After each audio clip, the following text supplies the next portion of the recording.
Hello, welcome to the Comic Book Club. I am your host, Jamil Payne, and with me today, as always, is our totally awesome dudette, Amanda Comey. How are you doing, Amanda? I'm great. This was a fun week you planned for us. Oh, thank you. I'm glad you enjoyed most of it. Although it may be because I watched everything in like reverse chronological order. Okay, continuing our totally tubular Ninja Turtles month. I think that is correct. Anyway, we are doing a comments and stuff episode. We are talking about three versions of the Ninja Turtles. Now, Amanda, I think we might do this again next year. Also, you know what I'm saying? Okay. But Rewatch all of the Ninja no, Turtles no, no, movies. no, no, no. There's other Ninja Turtle stuff we could watch, but Yes. there's other Okay. movies and other cartoons we can watch. But I think Actually, I do want to say when I was searching for the specific Ninja Turtle stuff we were going to watch, a lot of the like stuff from the last 10 years, like the animated stuff looked really cool. it is, it is, it Okay. and we're gonna actually get into a little bit of that as we go. Okay. Okay, so yeah, but I feel like the reason I chose these three particular versions because I think they mark a major like turning point in Ninja Turtles in one way or another.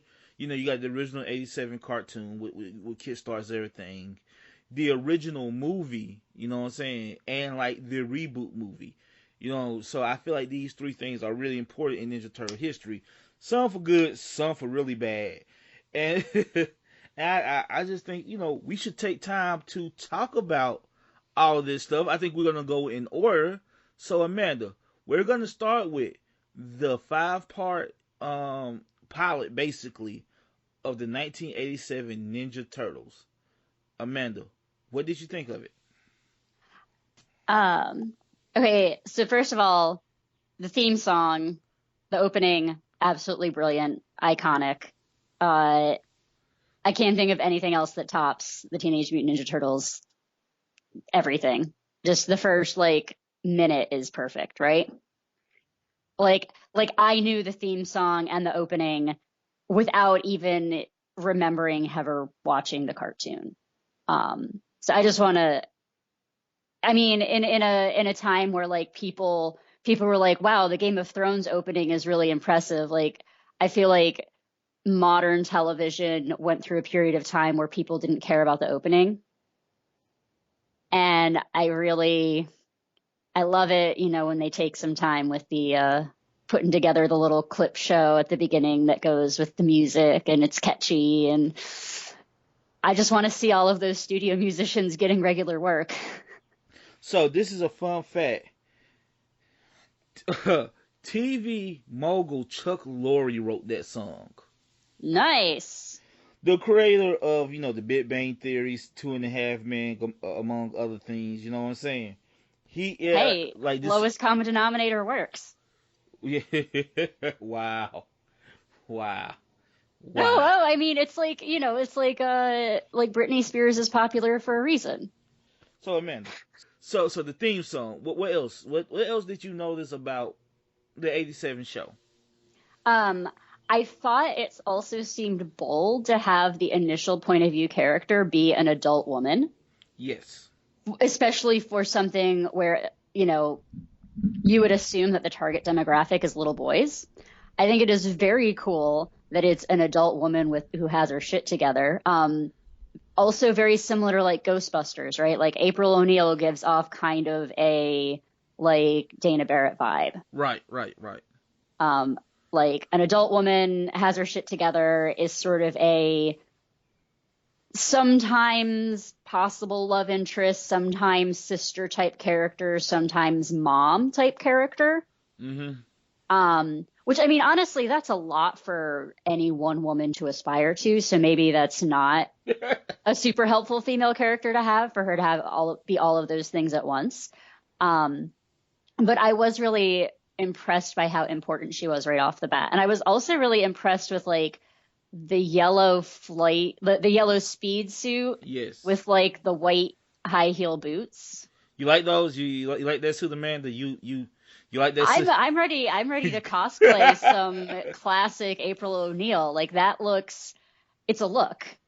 It is. It is a look. It's also she's drawn in a very particular way, and I don't know how to say it, but Oh, she's got great boobs. yeah, yeah, And they yeah. move. They move. Like the person who animated April O'Neil has actually seen real boobs in real life. I mean, if we want to like get into the details of this Yes. version. So I mean like that was the first thing that struck me was I was like, "Oh, hey, we're following a actualized adult woman instead of like, cool teenage ninjas to start with." I thought that was really cool. I really liked that she was in the sewers herself. Like she like went down into the sewers to escape from the bad guys and she ran into the turtles. I thought that was very cool. These turtles are very, very cool. I really like them. Their different personalities absolutely come through. I think that's some great voice acting, probably. This Splinter seems kind of like, I don't know, more of like a dad, like a boring dad, like a I'm gonna ground you Yeah. dad. Right. Um, which I feel like we got a more nuanced take on that in the comics that we read. Yes. Um, And kind of in the movie too, which we'll talk about in a little bit. But yeah. yeah, yeah.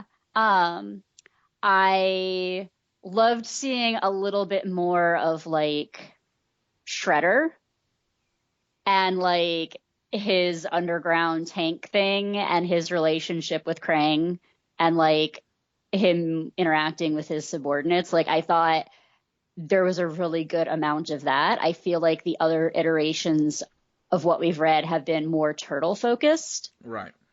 And I feel like the other movies were also a little more turtle focused. And I thought that the cartoon was really well balanced so that I got enough of the villains so that I cared.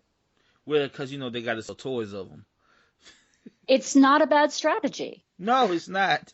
So I'm gonna tell you, like this, I'm about to have a controversial opinion on this cartoon.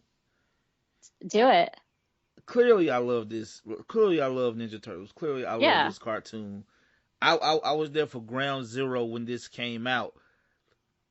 There's been three. There's been four animated versions of Ninja Turtles at this point, and have seen in every episode or almost everyone except for maybe the last one from like a couple of years ago. That I think it just Okay. ended.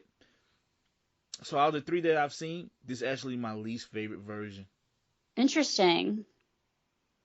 And and this is one of the things. It's only in hindsight, right? You know what I'm saying? Right. Like Yeah. And I mean, you can still enjoy watching it, but enjoy the other ones more. yeah, and that's what it is. Like it's it's not even that it's dated. It's just like, oh my god, this really was made. This is not even made for 8-year-olds. This is like made for 5-year-olds in a lot of ways. Yeah. And like it's God, I feel like I'm speaking bad about God or something, but it's like I'm saying something like just completely sacrilege. But no, I do love it. I think I love the designs more than anything. I love the Technodrome. I love everything in the Technodrome looks like like a Jack Kirby drawing. Mm-hmm. Like just like these big impossible machines. But I don't know, man. It's just like after all these years, I just kind of think it's okay. Like when I watched it this week with my son. Rewatched it with my son this week, and like I still get that tingly feeling, but I think that's more nostalgia than it actually being good. Right. I did want to say something I liked. You were talking about the big impossible machines. I liked that there was a very, very tiny bit of like actual science fiction in this. Yes. They had at least one guy on their writing staff who was like, haven't you guys seen Star Trek? We got to put a little bit of like, we need like one or two sentences around this machine to make it feel real. And Okay. Okay. just like when they're talking about gadgets or when they were talking about in the cartoon when they're talking about, oh, we're going to need more of these Mouser robots. And they're like, we're going to need a bigger CPU to handle like all of the because we're gonna make like your controller could handle 100 of them, but we're gonna make like 1,000, so we're gonna need you to build a bigger computer. I'm like, great touch, right? Right, right. It just takes like 10 seconds to add that. And that was obviously just like one of the guys working on this was like a science fiction fan and said, we just got to throw this in there. Trust me. So what did you? Okay, so I got a question for you. Mm-hmm. What did you think about Baxter Stockman being white? Was you prepared for that? Wait, what character? Baxter Stockman, Who was that? the guy that created the Mousers. You know, in the comic Oh, book, he yeah. was black. In Okay. this cartoon, he is white. Okay. Um, I Well, mean, you even pay attention. I'm sorry. yeah. So fun fact: in the original comic, he is black. For whatever Ah, reason, for this there we cartoon, go. Yeah, that okay. they decided to make him white. But every version after this, he's been black again. But I remember the first time seeing a black Baxter Stockman, like back in 2003, it Hmm. took me off guard because I was just like, because of course I'm like 17. I'm thinking, oh, they're just doing that for diversity's sake, because I'm a dumb 17-year-old and I didn't know shit, and just not knowing they just really going back to the original source material. Yeah. But my question is, why did they make him white? I think there's never been an answer on why did they make him I white. mean, I can think of two explanations. Okay. The more generous one is that they looked at the cast and they said, gosh, we don't really have many black characters. It would really suck if we made the only black guy the villain. Okay, gotcha. So that's maybe the more generous interpretation of their logic. The less generous interpretation is that they thought it was implausible for a black guy to be a scientist. And that maybe they didn't even, not all of the animators maybe were familiar with it, and they just told the guy, hey, it's a mad scientist, and the guy drew him white. Right. Okay, cool. So those are my two interpretations. This was this particular, like, so another thing about this show is the animation is really good in these first 5 episodes Hmm. because it's drawn by Toei Animation, which is a legendary, like, Yeah, yeah, yeah, it is. which is a legendary, Asian like animation company. Well, I think it's set in Japan, which is out of Japan. I think but I think after this, or maybe like starting with the third season, it's all done. They all shipped everything to Korea, and the animation took a severe Yeah, that hit. happens. That happens. Yeah, so there's a lot of cool things. And also, I criticized it, right? But I will say this: this first 5 episodes is a lot more moody than I remember. Hmm. Like, I'm thinking, okay, childish, what I'm saying, really goofy, and it is, but it is also a little moody. It's there's a lot of dark tones and everything, which I didn't quite remember. Yeah. Um, no, there's two more adult moments that really stand out to me now that you say that. One is April actually worrying about her job, Yes. which again is a detail that you didn't need to throw in there for 10-year-olds.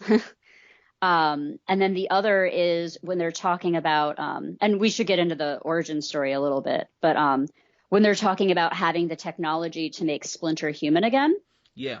but that it would be at the risk of the turtles becoming normal turtles again. And you can like they actually take a moment for the turtle brothers to like face their own mortality and like the possibility that like there's a fate worse than death, which would be losing sapiens. Like, oh my gosh, right?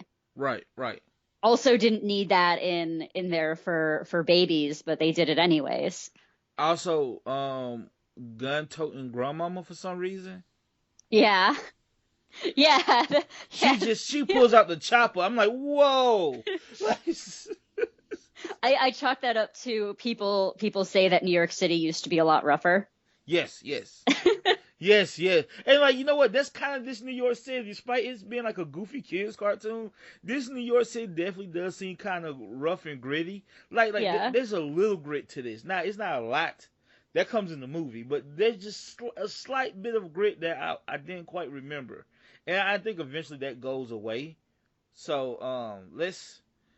But so Amanda, do you understand how this became so popular? Like Oh, the most. absolutely. Do you understand how this became the most not just popular, but the most popular thing in the world? Period. Yeah, yeah. I don't, let me put it this way. I don't think people are crazy for liking this, especially children who were the right age to be really, really interested in this. I don't think anyone's crazy. I think it's really surprising that I missed it. I think that's more surprising, Right. honestly. Right. So let's talk about my two favorite characters in the show, and that's Bebop. Rocksteady and Bebop? You already know Bebop and Rocksteady are my two favorite characters. Cause a giant warthog and a giant rhinoceros, talking rhinoceros, is fucking cool. Yes. And I think I wanted those toys more than I wanted the turtles the first time I seen this. No, I also thought they were very cool, and I was like, hey, wait a minute. I'm like, how come like when they were asking me which Ninja Turtle I was, these guys weren't options? I do like that. Like, there's also like since it's like a 5-part like pilot, there's a lot. It's a bit of serialization. I like that you meet them in the first episode, and Yeah. they become Bebop and Rocksteady like 2 episodes later that we know. But you actually Yeah. meet them as humans, and I thought that was pretty cool that they actually took time to set that up because they didn't have to. They like they could have just been Bebop and Rocksteady, and nobody and no kid would have blinked at it. But I think it's cool that they took the time to actually set them up as humans first. Yes. And actually, I think that brings us to that's a really good lead into talking about the origin story in general, which is that in this version of Teenage Mutant Ninja Turtles, the mutagen can like mutate people into animals and animals into sort of people. Yes. And that's kind of so like in the comic that we read, they were animals that were then augmented, but they were also animals that were the reincarnation of previous humans. Yes. So in this version, and you can add more details, but it was the ninja Yoshi was in exile, and then he and his pet turtles got covered in the mutagen or something, and so he became more like a rat, and the turtles became more like him. Yes. Which is okay. Look, none of this shit Which is makes. cool. Which is cool. It's cool. You know what? You know what's weird? This for some reason this always made sense to me, but the more I think about it, it doesn't make sense. And the only reason they did this was because every episode has to have a new mutant to sell a new toy, and the only way you can do that if you did this right. Yeah. So there's an underlying capitalistic reason why they did it, but to me it always made sense. But really it doesn't, right? Because it's whatever animal you came in contact with last, right? Yeah. Well, technically, Splinter touched the turtles last, right? Mm-hmm. You know what I'm saying? And I'm pretty sure the turtles was probably around the rats too. So why the turtles didn't look? I know it's nitpicking, and I know like it doesn't matter because it doesn't, and like, but just let that just think about that for a second. Like, how does that really work? It is a little weird, especially if you're going for the family dynamic. Like, why weren't they all half turtle? I I think maybe. Well, I guess we should talk about like just the origins of Ninja Turtles. Oh, no. Because So we're gonna go read those next week, so yeah, we can yeah, just be ignorant for now. yeah. We could be ignorant for now because like And there's. I'm excited to be surprised to see what the like actual origin is. Did you see the toys that made us episode by any chance? Did you get a I chance? I didn't have time for Oh that. yeah, okay. Because that's actually just for anybody listening to this and want to learn more about Ninja Turtles.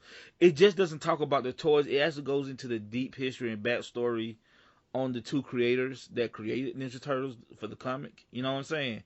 So like there's a lot of that and what the inspiration was. But we'll get into that next week. So yeah, so there's so many things in here that you just instantly want, right? Like, oh, I like the turtle van. The turtle van is the coolest fucking thing ever, right? Like I want the turtle van. Ooh, the turtle blimp. Like there's just so Yeah. many toys It also it's funny because I'm like, okay, so they have like a secret layer underground. They are like more powerful than normal people, but also they like are very diligent in their practicing. And then they've also got all of these gadgets. I'm like, how many times did Ninja Turtles and Batman cross over? Do you really want to know? Just like, is it like single digits or are we up in double digit crossovers yet? Well, it just happened, but now there are four complete different stories with Ninja Turtles and Batman, including a cartoon they just released. Okay, I'm very happy that you knew that because it just seems so natural And you know and what? It's so good too. It's so damn good. Like they have 3 volume. Like they have 4 volumes. Like of different Ninja Turtle Batman stories, and this is all within the last 5 to 6 years too. Like these crossovers were so popular, they did them 3 more times, and they made like a cartoon movie for it. Yes.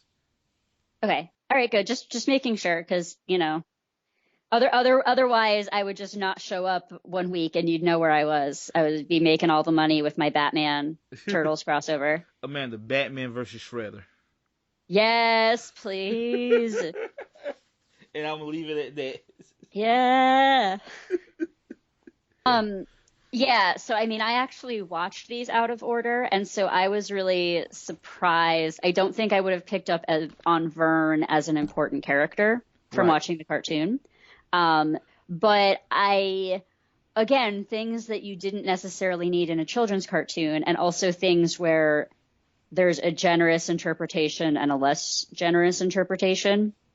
Um, Throwing in a pig-headed boss for April to fight with Right. is such an adult thing. And maybe someone was like, oh, yeah, an empowered female reporter is obviously going to have like a totally skeezy boss she's going to fight with. We need to throw that in there. Or it could have just been, Yes. the likely men who made this were like, of course, that's and normal. and Vern himself, which is like almost like Burn. Like number one, why name your boss Burn and like her was it cameraman Vern? So it's Vern, yeah. yeah. So number one, we're not. I remember when they was making the Ninja Turtle movie, the 2014 one. They said, "Oh, Will Arnett would be Vern." I was like, "Oh, that's perfect." Like I couldn't imagine nobody else being Vern. Like that was actually some good casting. Too bad the rest of the movie is not good, but we'll get to that. Yeah, we will. But yeah, but yeah. So like yeah, I think all that is cool. I think. Oh well, one last question about this cartoon. What did you think of Crane? Was you even expecting Crane? Um, well, okay, I told you I was Yeah. because I know that I at some point growing up had a nightmare about him as like you know, but I was not necessarily expecting him to show up right away. I kind of assumed that the first 5 episodes would be like, we're going to deal with Shredder. And not knowing that they work together closely. I think they probably made him disgusting. Yeah? Like he's pretty nasty, right? And I'm gonna tell you, it's not just the way he looks; it's that fucking voice. The guy that does Crane's voice, I wish I would have looked it up. He just sounds nasty with his burps and just groans. Yeah. He sounds wet. If that make any sense. He sounds slimy and wet. If you didn't see that character, if you was blind and you just had to visualize that character, you wouldn't visualize a brain, but you would probably visualize something slimy and wet, cause that is how he sounds to me. Yeah. Also, I like the fact that Crane and Shredder are at odds a bit. You know what I'm saying? To the Yeah. point that Crane actually helps the turtles at one point. Because I need my body, bro. Yeah. Like, so he actually helps the turtles. So like that's a bit of complication in this simplistic kids cartoon that I wasn't expecting. Yeah. But yeah, so Um, so I was just looking this up for us. The voice actor is Patrick Fraley, okay, and he still works in voice acting, doing minor stuff all over the place. two things that I'm surprised to see right away is he did a couple characters in Legend of Korra, the Mm. Airbender follow-up. He was a voice actor for a few animated versions of Beta Ray Bill. Oh, okay. Um, Horse store. yeah, Horse Thor. He's done a lot of video game voice acting. Um, it seems like he's maybe sort of like a Clancy Brown type where he does like a lot of minor characters on a lot of different shows. Like they'll bring him in to be like four different Right. characters, you know? Frank Welker is famous for that. Frank Welker is like the one. Is like the other one I could think off the top of my head Yep. that's just like, oh, Frank Welker has been in everything. Yeah, he's also lots of stuff in the animated Tick cartoon from the 90s. Ah, Yeah. okay. Um, so yeah, so he's done a lot of stuff, but he's so good we wouldn't be like, because I mean Clancy Brown. Every time you hear him, you're like, that's Clancy Brown. It's the Uh, Kurgan. yeah, yeah. McCloud. Wait, here we go. Here we go. Just in Ninja Turtles, he was also the voice of Baxter, Vern, and Casey Jones. Wow. He That's did all of those. voice actors are incredibly talented, and that's just as hard as like regular acting. That's why I Yeah. always feel like I've never liked the trend of like stars doing cartoon movies because kids don't give a damn. They really should go back to like giving voice actors those movie jobs, in my opinion. Yes. Yes. So, Amanda, I think we covered this. I think you said you liked it, so that's good. I'm happy that you liked it.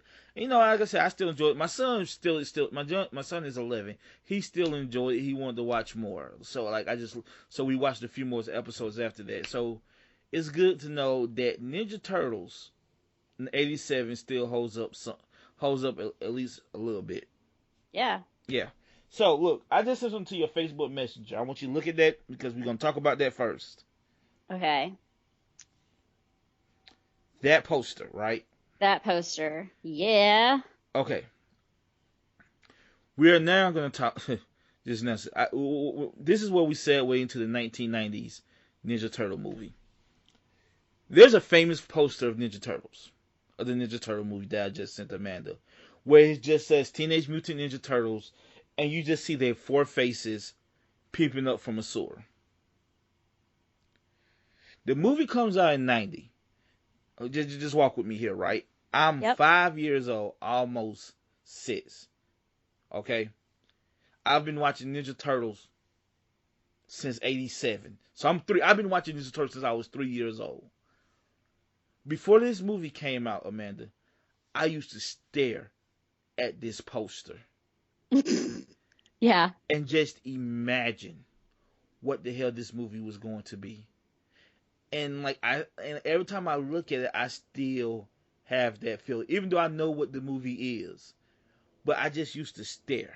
Like we'll go see other movies and they'll have it up at the movie theater like coming soon, and I would just like look at it. You know what I'm saying? I would just like, because the idea of the Ninja Turtles being real, like my brain couldn't handle that. Then like, you know, I got like one of them fan magazines where they had like a picture of it, and I remember ripping the picture out and pinning it on my wall and just staring at it for like what felt like hours.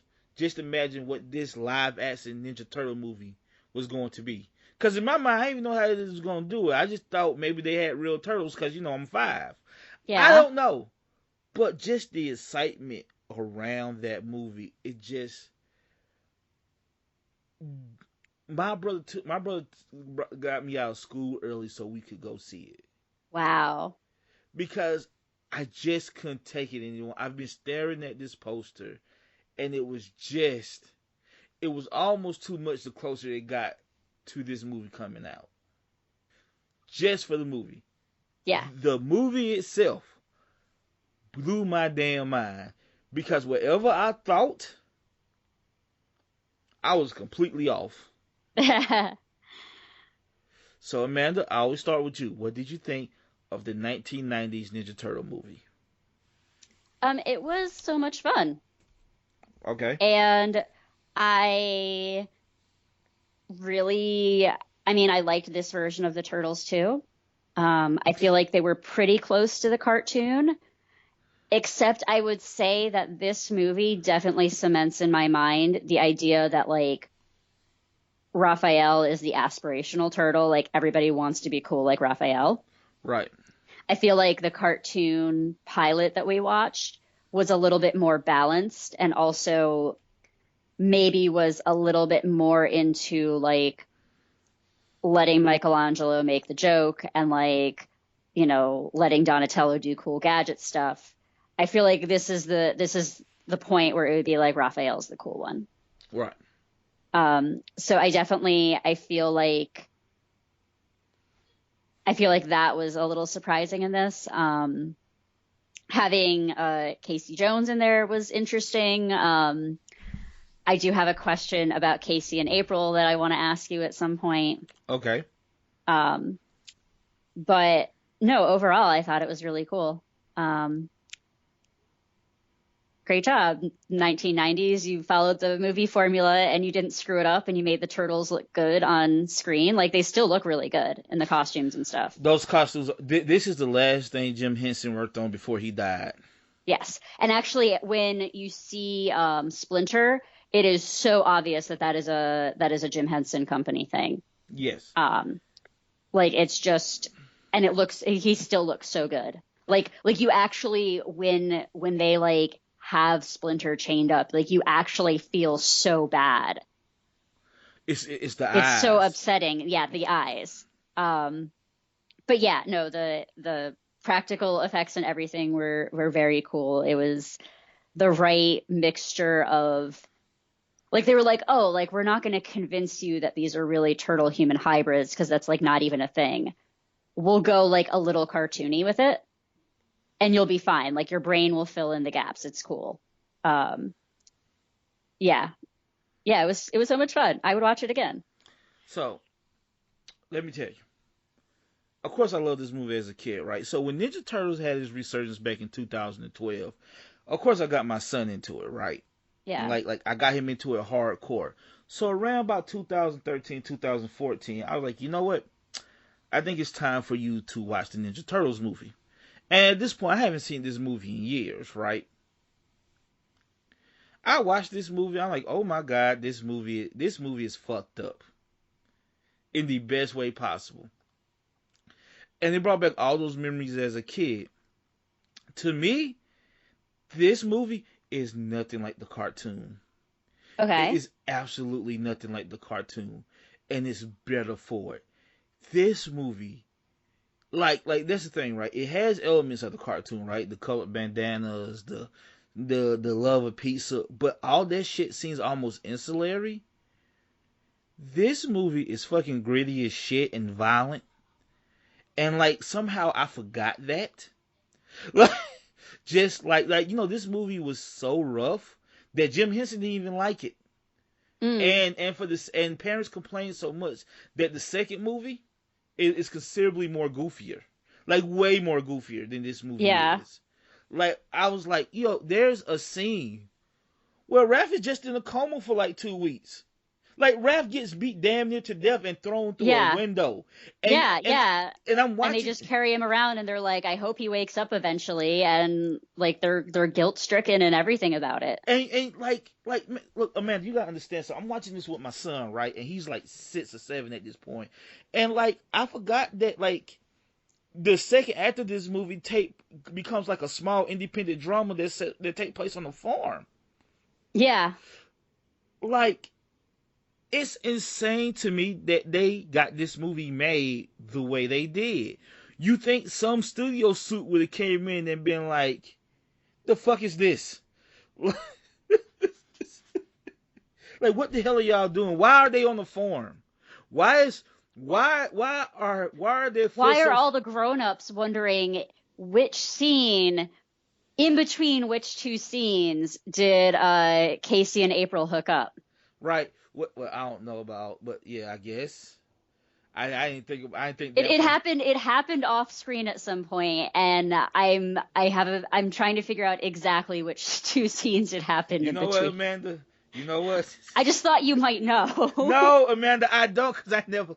You know what? I just talk about how serious this movie is, and the one thing I never thought about was the sets in the movie.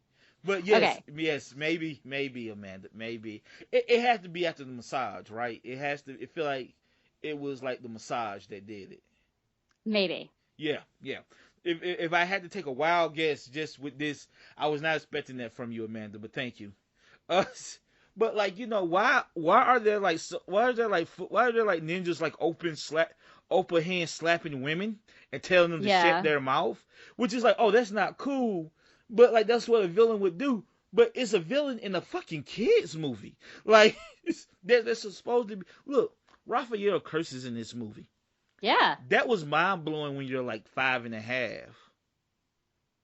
You know what word I like saying when I came out this movie theater. You know the Oh first thing no. I just kept saying damn, and my brother would laugh and say, "Don't say that around granddaddy." Like, but my brother thought it was hilarious because it just blew my like. There's so much in this movie, and it's the acting. I know I'm talking about this movie like it's a masterpiece. Look, it's still a kids movie, okay? But you gotta understand, for me, this movie was something special. I like they tried, right? And Yeah, what I find interesting about this movie is how subtle it is in a lot of things that it does. Like if you just oppose this to the 2014 movie where everything is just go go go flash flash flash bang bang bang, there's a lot of quiet moments in this movie, yeah. and there's great acting by people in turtle suits. Like one scene I always remember is like when Donatello's doing his skateboarding, and he goes sits with Michelangelo. Michelangelo's waiting for the pizza, right? Yep. And like everybody remembers, forgiveness is divine, but you never pay full price for late pizza. And the funny part, right? Hmm. But like when Donatello first comes up, the first question he asks Michelangelo, like, "Hey, you ever thought about what Splinter said about not having him?" Yeah, And Michelangelo looks at him, then start talking about pizza again, because Michelangelo don't even want to broach that yeah. conversation, right? Am I wrong? Am I reading too much into that? Because he doesn't answer Donatello. He's just like, he looked at him like, pizza dude got 30 seconds. Like, I don't even want to think about Master Splinter not even being here. So I'm not going to answer. I'm just going to keep talking about this pizza. Like, you wouldn't get that now in a kid's cartoon. Right. You definitely would get that in a modern day Teenage Mutant Ninja Turtle movie. Again, No, we're you talking. wouldn't. There's moments like that. There's just Leonardo sitting by Raphael's tub, right? Yeah. There's the line where April says, I guess it's kind of silly to keep this place open just because your dad liked it. And Donatello said, no, it's not. Because they had just lost their dad, right? So Yep. they're really like, you just say, no, it's cool, we understand. And it's shit like that that makes this movie special. The turtle suits are cool, but it's shit like that that makes this movie special. The fact that they go into like the farmhouse stuff is like some of my favorite stuff in the whole movie. Yeah. And they don't do nothing on the farm. They just walk around and train a little bit and cry and play War and Peace or whatever. It just that's what I think about this movie. That's how much I love this movie. I think, and like as a kid, right? If I've been watching this cartoon for 3 years, and it's the goofiest shit ever. I wouldn't call that when I was a kid, right? But like like ninja, surfer talk. They really don't talk like surfers in the movie, except for maybe Michelangelo. You know what I'm saying? So you got this surfer talk, all this pizza and gadgets and sci-fi stuff, and like giant mutants every new episode, Hmm. and you get like this grounded story about a father and his sons. It's just it's mind blowing that this movie was made, in my opinion. I think I talked too much. I'm sorry. No, no. I like that you're excited. So, am I off base? Do you have anything to push back on that on? No, I think you're really onto something with the like the subtlety was kind of unexpected. What and like one more thing. The conversation Splinter has with Raphael, because I remember watching this with my nephew too. You know, Yeah. and I remember him watching that scene with Splinter and Raphael. He being like, "What the hell?" Because he wasn't because he never really seen Ninja Turtles, and he wasn't. He was like 14, and he wasn't expecting that from this movie. Like, there's Yeah. this real touching scene between Raphael and Splinter, and it's beautifully acted between these two puppets. Yeah. You know what I'm saying? It's really heartfelt and it's really sad, and it's talking about like just teenage angst and how like Raphael is angry and how he won't deal with it. You know what I'm saying? He deals with it by himself. But like, don't forget, we are here for you. And he's crying, and Splinter put his dirty rat hand on his forehead. Um. It's like, what is this movie? And you don't get Yeah. none of that in any other version of the Ninja Turtle movie. Right. Um. I want to talk about the different origin stories a little bit. Oh, you know what? I want to talk about it, but I kind of want to talk about it after we talk about the third movie. Okay. Okay. But no, we can talk about it a little bit. So, Amanda, what do you think? Well, so this this first movie version, see if I remember correctly, uh, it was he was he was the pet rat, right? Of Yamato Yoshi instead of being Yeah, Yamato Yoshi himself. yeah, and and the turtles were experimental turtles again, right? Nope. They were just No, they no. were just turtles. They were just sewer turtles. Yeah. They were just sewer turtles. Interesting. Okay. Um, yeah, and so it's not really super explained. It's implied that like Splinter was already a special rat who learned martial arts from watching his Right. master, and he scratched Shredder's face, which in Right. the comic we read they replaced with the cat, and the cat became Hob. Yeah. Um, but yeah, it just seems like they like didn't worry about it too much. This origin is Yeah. straight from the comic. In fact, this whole movie Hmm. is more based after the original 1984 comic book than it is the cartoon, including that origin story. Yeah. Okay. So yes, so it's kind of, even as a kid, I thought that was kind of weird that he learned the jitsu by being a rat, mimicking his master's moves. Yeah. Well, I guess the thing that, and I don't want to be like certain other fans of contemporary franchises, but like what it does is it like I just said, it sets up Splinter as like already having been a special rat. Right. And now I'm kind of like, I want more of that story. Well, like, so this is what I'm wondering. So, we read the comic book, right? Yeah. And Kevin Eastman, one of the real creators, one of the original creators, it has a very heavy hand in this new comic. He doesn't write the scripts, but he does help write the stories, right? Yeah. Yeah. And it's funny that you're saying like Splinter was always a special rat. I wonder that Eastman was like, well, if Splinter was always a special rat, maybe we should make him a special rat in this new version and make him like the reincarnation or something. Because clearly, even Yeah. clearly Splinter has always been a special rat of some sort. Yeah. And I wonder is that was just his explaining of it. You know what I'm saying? Like, oh, the reason Splinter is special is because, well, he used to be a man. Yeah.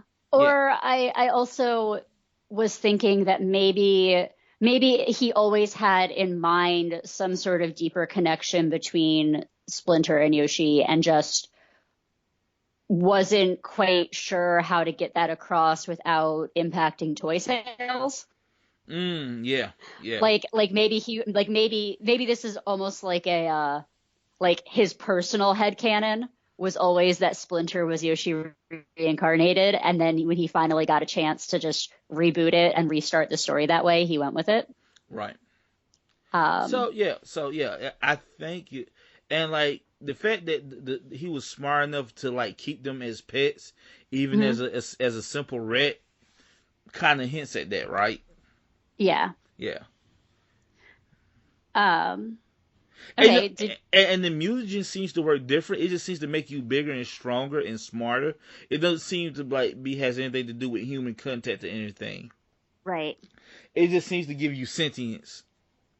Right. Yes. Yes. So then, what you say? Is there anything else that I would like to talk? Look, man, there's a million things. I mean, yeah, you would love to talk about this forever. Yes, yes. I about this movie is the last fight with the turtles and Shredder. Yeah. Again, it's great physical storytelling because they are very good at fighting, right? Yes. But they're teenagers, so they're wasting a lot of energy, right? The Shredder is beating their ass with the most minimal of moves because he's an experienced, deadly fighter, and these are a bunch of kids, no matter how good they are, and like up to that point, they are just beating. Also, another smart thing is that they did and they didn't have to do was Raphael was beating up the foot on that roof, and he has a line about, "Oh, this must be the abridged book of ninja fighting," as in saying, "You guys are okay, but you're really not that good. You're not as good as us, right?" You know what I'm saying? Because Shredder needs a giant empire, so he got to train all these guys quick. Well, Splinter had like 16 years to just train these four turtles, and they're Yeah. really good. And the only advantage the foot soldiers have Is numbers. is numbers. Yeah, but yeah. So I also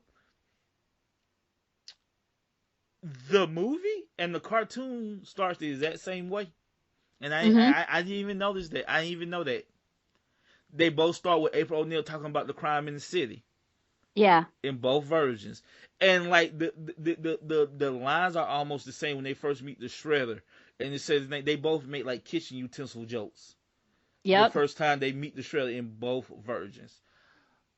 What else? What else can I bring up right quick? Oh no, you're right. We can come back to it. It just actually I wanted to ask you, what did you think of April in this movie? You know, we didn't even talk about April. This is Um. this is my I favorite April, by the way. But go ahead. Yeah. I mean, I liked her. I again just she's an interesting character overall. I like that she got to wear different clothes in this. More Yeah. than one outfit. Um. I again like that they had that balance of her being sort of, available for flirtation, sort of maybe sister, sort of maybe mom or protector or sidekick. I like that they showed that she could be all of those things. Number one, I don't want to see any turtle I don't want to see any bestiality. So like I'm happy Casey and her fell in love Yep. cause that right there creeps me out for some reason. I don't. Mm. Yeah, yeah. It's one thing for Michelangelo to be like, "Oh man, she's hot," and another thing to be like, on Tumblr. Yeah, yeah, yeah, yeah. I mean, I wonder how many furries this. Never mind. Let me stop. Let me stop there. Yep. Yep. What did you think? What did you think of Casey? Um, so I think that the point of Casey is that like you're not really supposed to like him too much. Yeah, And the comic reboot that we read kind of gave him a tragic backstory to explain that, to give it a little bit of depth. right. Um, but I like him being there for showing a different type of masculinity Okay. and for showing a different type of like vigilantism, right? Right. Because he's sort of like I'm gonna go out and I'm just gonna like beat people up to teach them a lesson, and I'm beating up the right people, so it's fine. And the turtles were sort of like, no, like if you're really the good guy, you would stop crime without like actually hurting people too. And also, I feel like I don't know how much of this is like tits. You know what I'm saying? But I feel like it's like a dark middle version of Raphael. Like if Raphael ain't careful, he can be this person. And Raphael needed Casey there to show him like you. This is what happened when you go too far with your anger. Yeah. Because Raphael was like, yeah, they need to be taught a lesson. They're not like this and not by you, dude. Yeah. Yep. No, I think it is really. I mean, I think that he plays that role really well. I also uh, thought that maybe his inclusion was a clever way to get around some issues with like effects or filming things because there's like the part where Casey does a little bit of like detective work sneaking into the Foot Clan compound, Right. and I was like, I'm like on the one hand, I feel like his character went because the turtles were busy with something else and or maybe like obeying Splinter's orders to stay hidden. But like on the other hand, I was also like, was it just easier to film a human doing this scene? Maybe. Like, did Also, they just run out of time, or was like the lighting in there bad, and they were like, we just can't make this work. We'll can we just can we talk about how dark this movie is? Just, and I don't mean like in tone. I'm talking about literally just like how. it's at night, Yeah. yeah, Like this movie is just grainy as shit. Also, I like when he first sees Splinter, he has that look on his face, like what the, whatever. Like, you know, I know 4 talking turtles might as well be a talking rat too. yeah. Yeah. I really don't like Danny. I find Danny very unnecessary in this movie. Yes, yes. The kid was not needed. Or his dad. Like I didn't need them. Okay, so Well, what? except I think that they were trying to play the role of like, because like the Turtles and Splinter are showing like a good family dynamic. Yes. And so like the Danny and his dad stuff was showing like a broken family dynamic.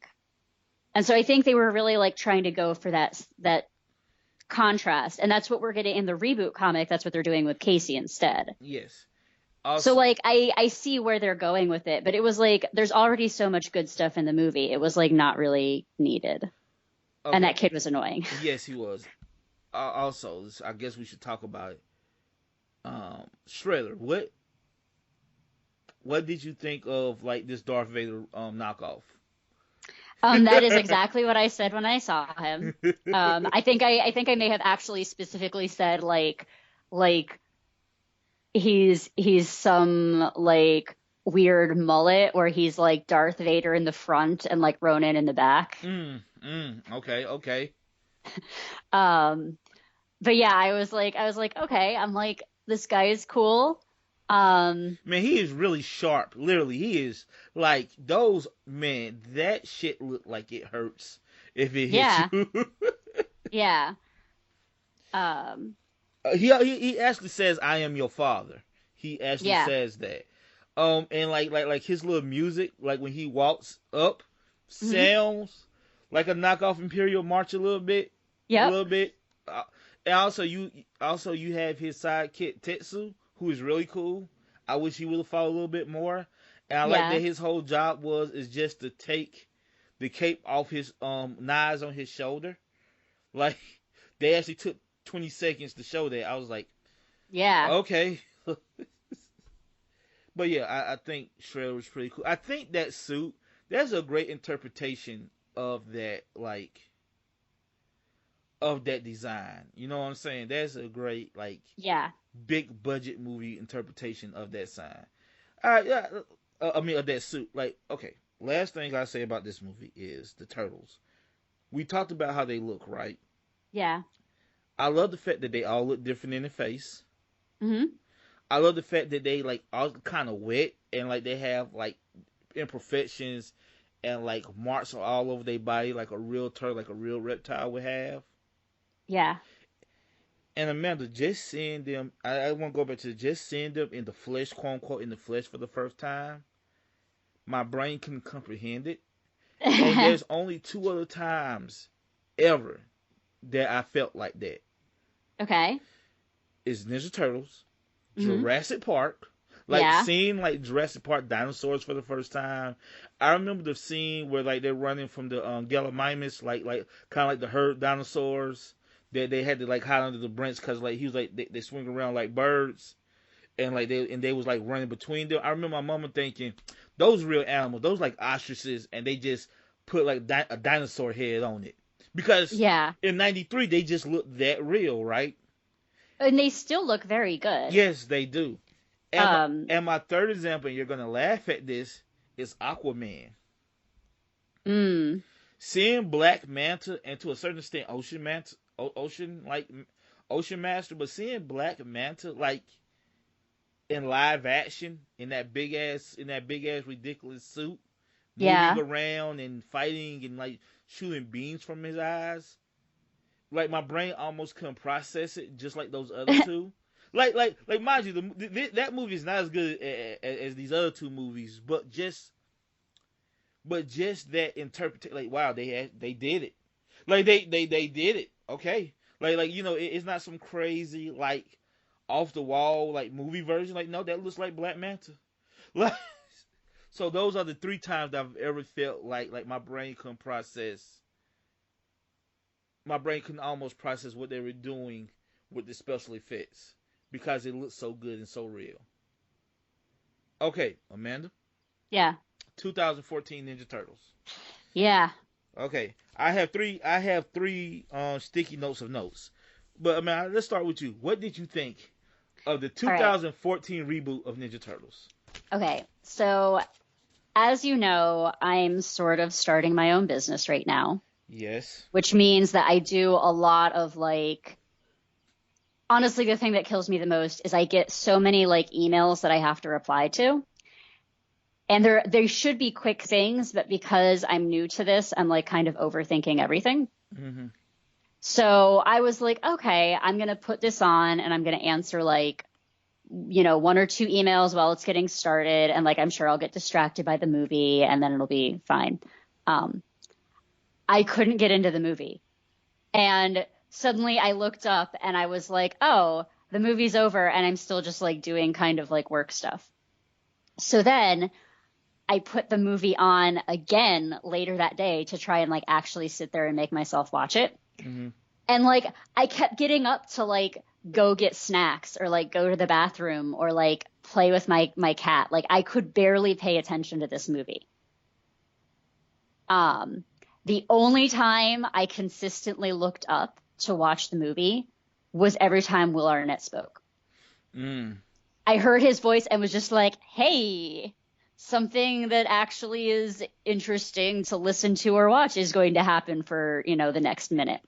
So like, I I don't even know if I can remember what the different version of the origin story was supposed to be. I think this was like, Okay. like it was they were her science, they were her dad's turtles in the science lab or something. And like she saved them. So that was kind of like the reboot comic. Kind of, but not not no. And I mean, Megan Fox was fine, but I feel like she didn't bring the range of April's that like April embodied multiple things. Right. And the Megan Fox version of April embodies like two really perky things. Yeah. And that was all they really asked her to do with it. So Amanda, speaking of origins, Amanda, Yeah. what is more stupid? A rat learning ninjutsu from his master in his cage, or a rat learning ninjutsu from a book? Which one? Which one? It's not stupid. Yeah. That's a harsh word. Ridiculous. Which one is more implausible? I mean, the book, clearly, because then you have to explain how he learned to read, too. I got so many. Okay, I'm gonna say something good about this movie.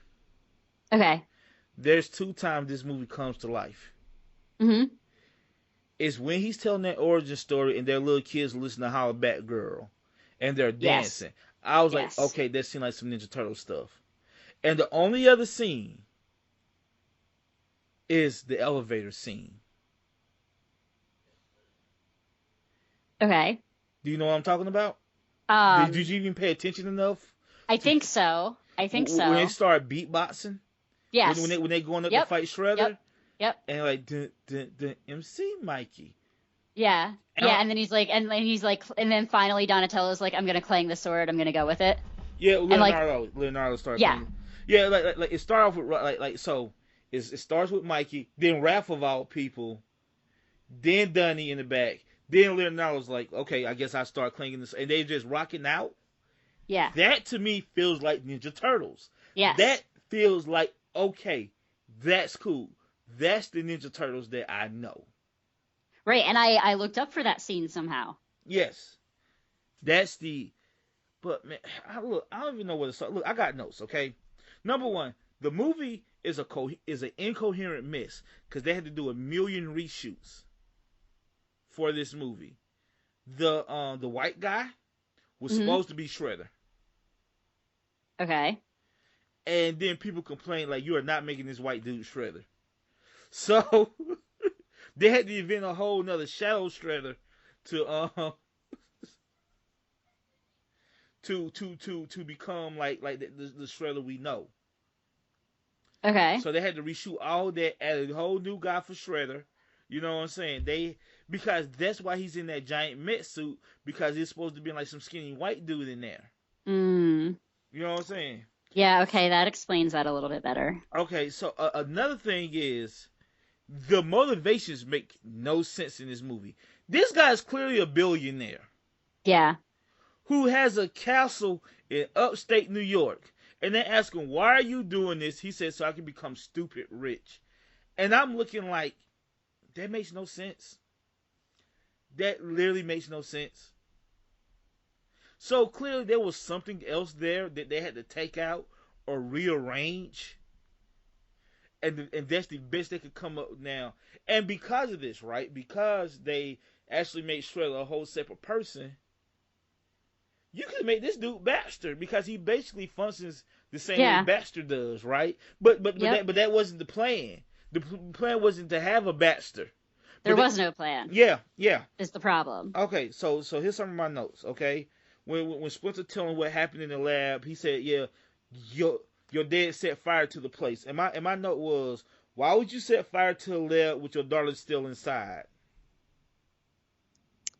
Yeah. Bad dad. But also this comes up at the end when he says, I killed your. Says, yo, I killed your father. I'm like, that's bullshit, because I just seen the dude set himself on fire on purpose. So how did you kill him? Oh my gosh. What? No wonder I couldn't follow what was going on. Oh, Like paying attention wouldn't have helped. okay. Here you go. How the fuck does Splinter know so much? How does Splinter know all this information? How do he know who the Shredder is? Because in this version they have no connection, but he knew all about the Shredder. And he was telling Megan Fox and the Turtles about the Shredders. And when the Shredder shows up, he was like, Shredder. And they start fighting like they knew each other. And I'm like, oh, and if you're being attacked in your home, this is not the time for interpersonal conflict. That was an exact line, because when the Foot Soldiers was breaking in trying to kill them, and Leo's giving orders, and Raphael's like, you don't tell me what to do. Raphael, this is not the time for that. This is not the time for you to be like, you don't tell me what to do. Angry Raphael in the first movie wasn't even that stupid to fight at a time like this, mainly because he was unconscious. But they, but you know what, Amanda? Okay, what? His anger in the first movie has consequences. He gets angry, goes off on his own. He gets nearly killed for it. Yeah. There's no consequences for Ralph's anger in this movie, and like they don't even explain why he's angry. He's just angry. Yeah. And there's not enough turtle in this movie. There's not enough turtles in this movie, in my opinion. Yeah, no, it was, I mean, like you're not saying anything that, I mean, look, like what you're doing right now is explaining how my brain was a bag of cats every time I tried to watch this movie. Like, my brain would just like wander off and like not be able to figure out what was going on. And, um, it's not just because I didn't care or I was like burnt out on turtles. It was because it was also poorly made. Um, I had a question for you, Okay.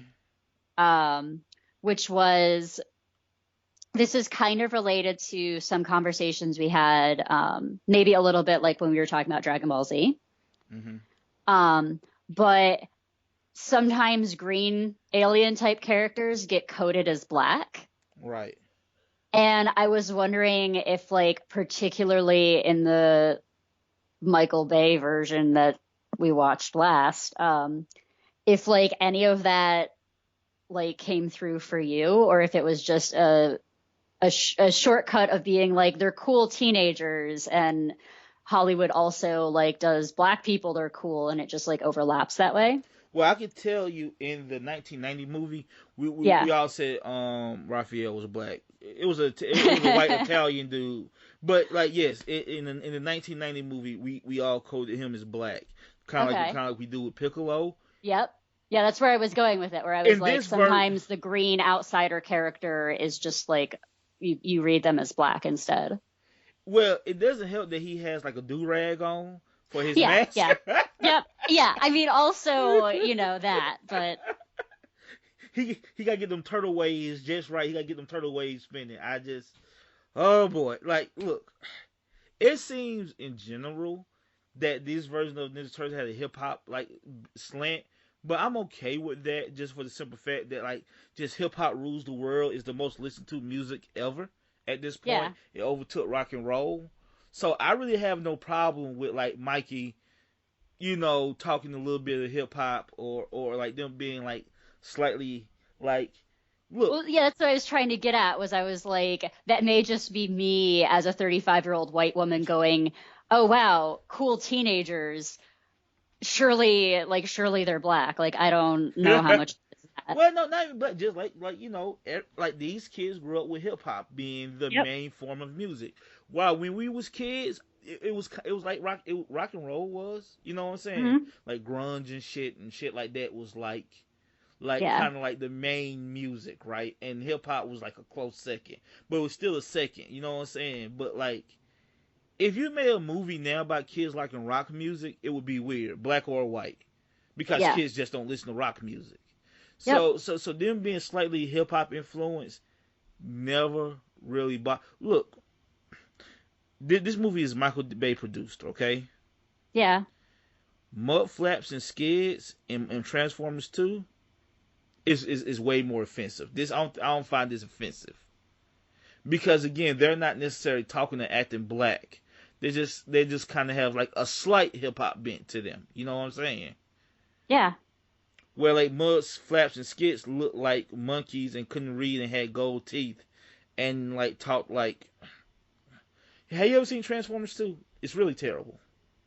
I feel like my experience with the Transformers movies is alarmingly similar to my experience watching these, which is that like I think I've watched some of them and like wasn't even able to pay attention to the whole thing.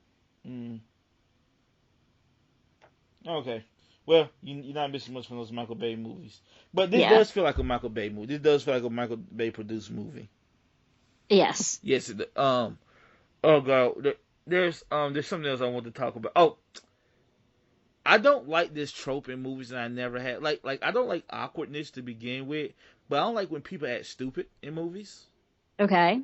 And like they had this running joke where April would just ramble, and people would look at her weird because she's rambling like an idiot.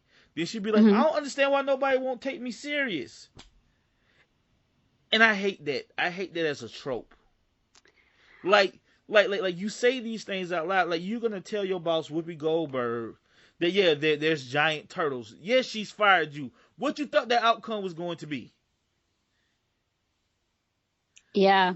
I mean, I think that goes back to my initial assessment of just saying like, hey, in every other version, we got an April O'Neil who was attractive and moderately successful and smart and confident and also like a good female role model. And in this version, it was like, well, let's put her in a yellow leather jacket because Right, that'll remind everybody of the yellow, speed suit she wore. right. And like that was like as far as they went thinking about it. And they forgot that, you know, April carries the movie. Yeah, April. Like yeah, April is the point of view character.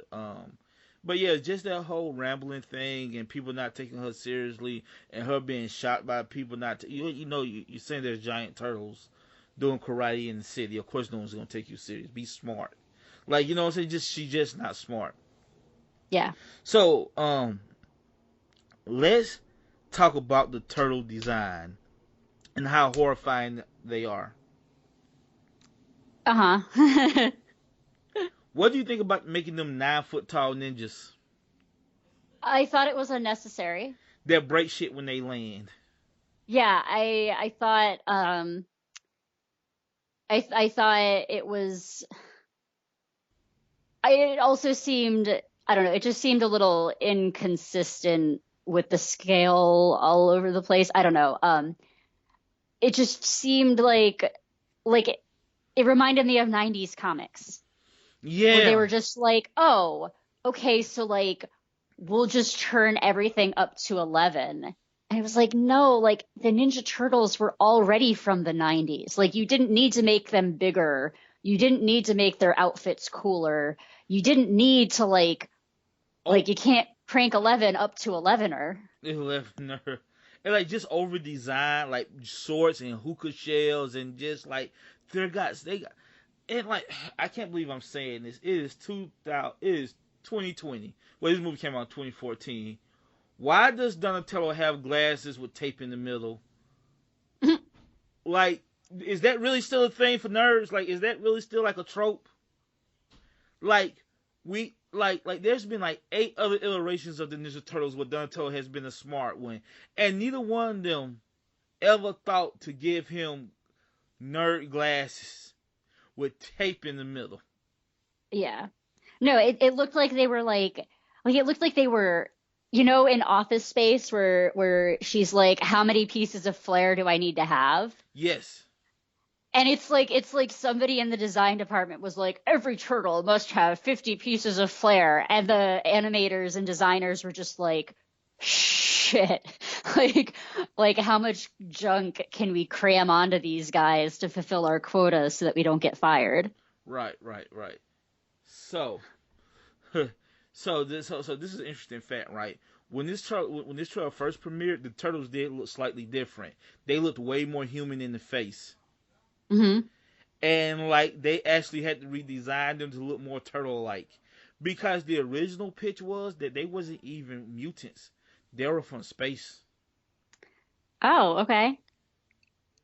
So then her line, Vern's line where he's joking about, "Oh, so they're aliens," and she's like, "No, don't be stupid," is like a meta joke about the movie that Yeah, they must have added when they were doing reshoots. yes, yes, and like Great, great. Wow, wow.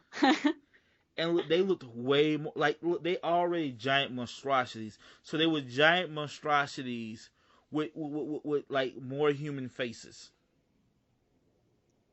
Okay. Okay, so what did you think of the voice acting? It seemed fine, but again, like admittedly, I didn't pay that much attention. So they did this weird thing, right, where like all the suit actors for the turtles did the voices except for Leonardo. You know who does the voice of Leonardo in this in this movie, Amanda? Oh, it was somebody who just tell me.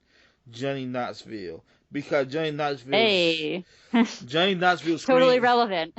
Yeah, Johnny Knoxville screams Teenage Mutant Ninja Turtles somehow.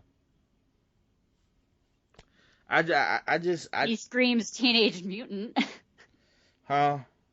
He screams Teenage Mutant, maybe. Maybe, yeah. So that's yeah. So Amanda, I think that might be it. Okay. You know what I'm saying? I think we covered this. I think we covered this as well as we can. I don't even know what to say because that movie is bad, man. The movie is just bad, and like it did really well too. Well, because I mean, here's the thing: is like you go, oh, like Ninja Turtles, like your expectations are you think they're low because you're like, okay, it just has to have like the four turtles from like the cartoon running around and it's going to be fine. Like it's Ninja Turtles. It doesn't have to make sense. It doesn't need all this. And then it isn't until you see a bad version like this that you realize your standards for Ninja Turtles are actually pretty high. Yes. Um, and it's I mean, ever since we started doing this, I keep coming back to this like don't be dismissive of things just because you think they're for kids. Like it's not easier just because it was originally made for kids. It doesn't have lower standards. It doesn't get a pass. Like stories still have to be good. And no, you know what's funny? This is only the second worst version of Ninja Turtles. Oh, great. I'm sorry that you know this. So, you know what? We might read this next year. So, I mean, we might look at this next year. But after the third Ninja Turtle movie, they made a Teenage Mutant Ninja Turtle live action show, and it is terrible. Oof. And you know what? They kind of look like they do in the 2014 show. I mean, movie. Interesting. As far as like the bandana, designs go, it might be being slightly over designed.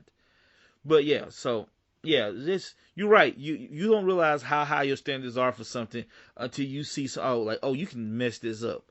What I don't agree with is like I know a lot of people who watch this like why can't it be like the old Turtles? I'm always of the mind that Ninja Turtles, and this is why Ninja Turtles been around for 35 years. It was invented in 1984. That's a good year. That's the year I was Great born. year. Yeah, the best year actually. So, but what I find funny is, no, what I always say is, Ninja Turtles should always reflect its time. Like, they can't always say Cowabunga, they can't always say Tubular, or all that other surfer talk from 1990. That was relevant to this time. If they was teenagers in this time, they would grow up with like Gwen Stefani and rap music. You know what I'm saying? Yeah. And they slang would be different. Like even now, if you made like a new Ninja Turtle movie right now, they'll be flossing and doing Orange Justice and doing the shoot dance and everything. Yeah, and April O'Neil would be like a TikToker instead of a reporter. You know what? Man, now you're going too far. I'm going too far. I just found out what the TikToks are, so I wanted to drop that well, in there's a there. balance, right? You can't be too like you can't be too of the time. You know what I'm saying? Like cause Yeah. I feel like the '90s movie Hmm. it's not too dated. Like clearly there's some dated stuff you can't help that, but I think for the most part it's not as dated.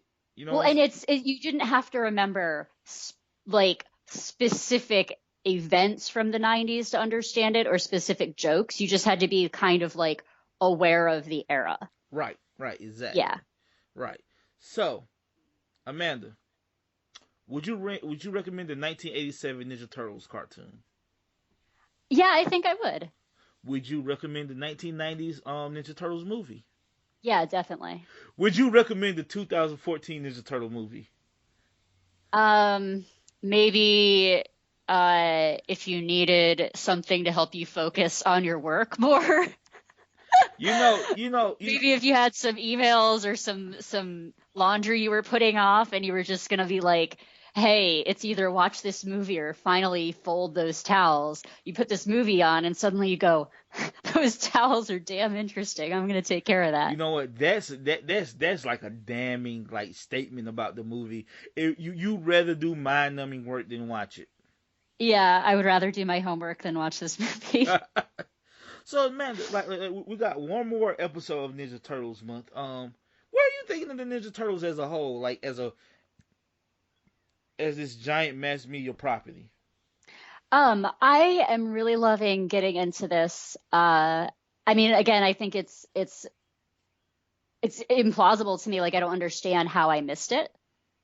Um, but no, I'm really enjoying getting into seeing the different versions and kind of understanding what was so appealing about these stories. And I mean, because like things aren't popular for no reason. Right. And these are fun, and I'm enjoying it, and I really am enjoying you helping to pick out The best, the best. the Yeah, best parts.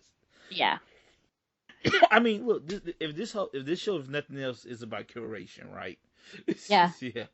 So Amanda, if they want to talk to, if they totally want to talk to us about our awesome Ninja Turtles knowledge, what can they reach us? We are on Twitter as Comic Book Club 52, like the number of weeks in the year or the number of versions of the Ninja Turtles there are. There's many versions, yes. They could also email us, comicbookclub52@gmail.com. Mm-hmm. And we are on Facebook as the Comic Book Club. Look, I don't say this enough, but guys, write to us. Like, you have our information. It could be Twitter, it could be email, it could just, we will, like, I know people listen. I would just like to hear from someone. Leave a review so I can read that. Something. Please, just anything. We would like to interact with you guys a little bit. Won't we, Amanda? Yeah, absolutely. Yeah. Tell us we're wrong. That's fine, too. I would love to have some hate mail. I would love some hate mail too. Well, do you want me to send you hate mail later? You know what? Yes, I would appreciate it. Well, you know, we had that one dude that commented on our in-game episode. Oh yeah, I could have some bad takes again for us. No, Amanda, it's not a bad take. It was your take, and I think it was completely valid. But it's just funny. That's like one of the few comments we ever got from like a random stranger.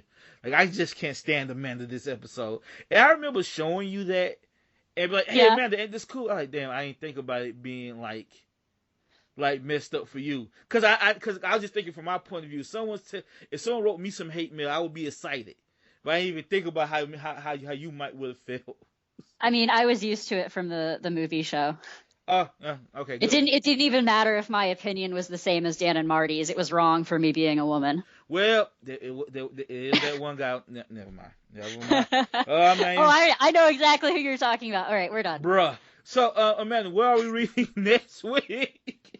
Next week we're going back to the very, very first Ninja Turtles comic books. Because, I mean, we planned this out a little bit in advance, but not enough in advance.